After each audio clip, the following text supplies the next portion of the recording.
I grew up in Brooklyn, New York, and in Suffern, New York. I lived with two different brothers on those occasions, and my mother passed away when I was 7, and from then on it was me any place they could find to deposit me. So I wound up with different brothers and cousin and so on. And my brothers and father mistreated me, beat me pretty badly, and I lost my home, went to a cousin, and he treated me real well. I lived with him about 2 years. He was a contractor with the horses, and Saturdays I used to drive a horse-drawn roller, and then he was paving streets in Garrettson Beach. That's off of Sheepshead Bay in Brooklyn, and he would give me a nickel or a dime once in a while so I could buy some lunch, and you could buy a piece of pie for a nickel, and that would be my lunch. And if he didn't give me anything, I didn't eat. So it was a starvation situation. Essentially, that's it, but I was taken in as one of the family, and they treated me well. And my father finally found me there when I finished grade school, and he came and got me, and I finished up the education. I graduated grade school, and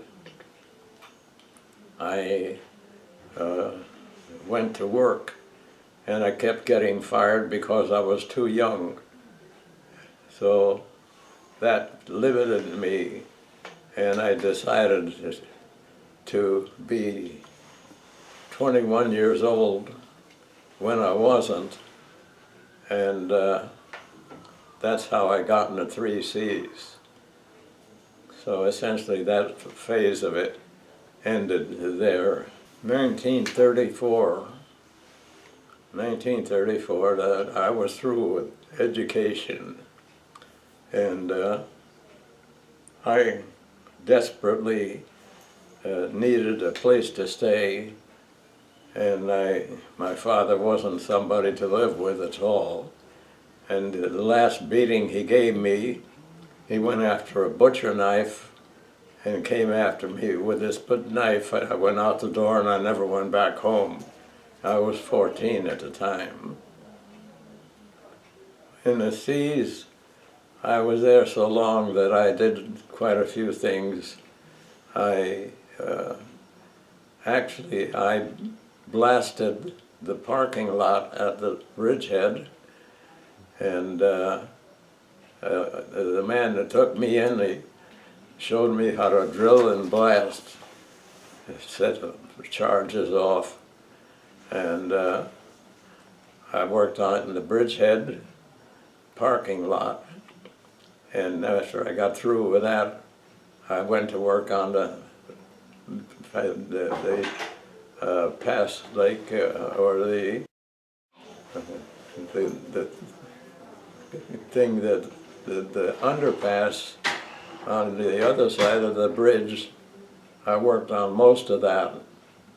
I worked on the guardrails,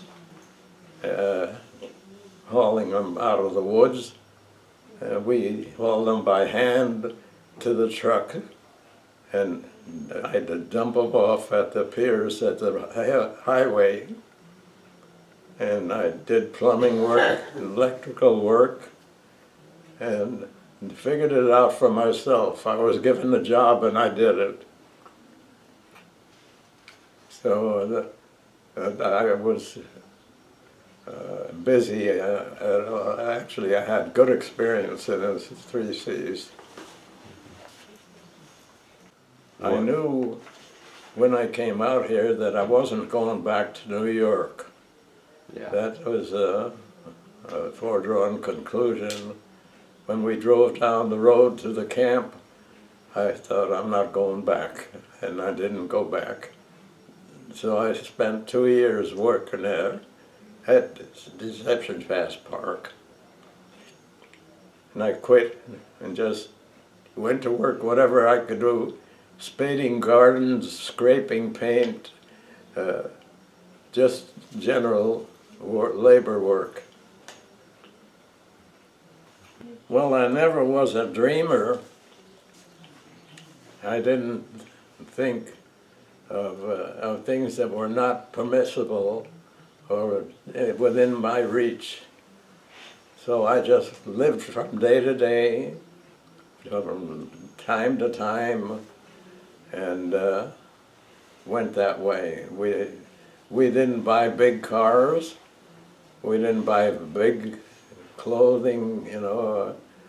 We just lived from day to day. And I know when I reached $1 million, that I told my wife I got a letter from General Electric saying I was a member of the Millionaire Club. And she didn't say a word, nothing. So we just lived on, and when I saw all this money, I decided to give it away. The loggers were going to cut it down, and by protecting it, it's going to protect it. The kids can see what their 1,000-year-old tree looked like.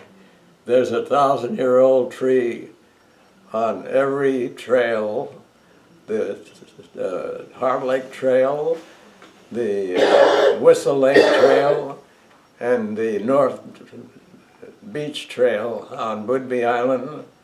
Each have a 1,000-year-old tree on it. So you could go there on these trails and you could see these trees that are still growing.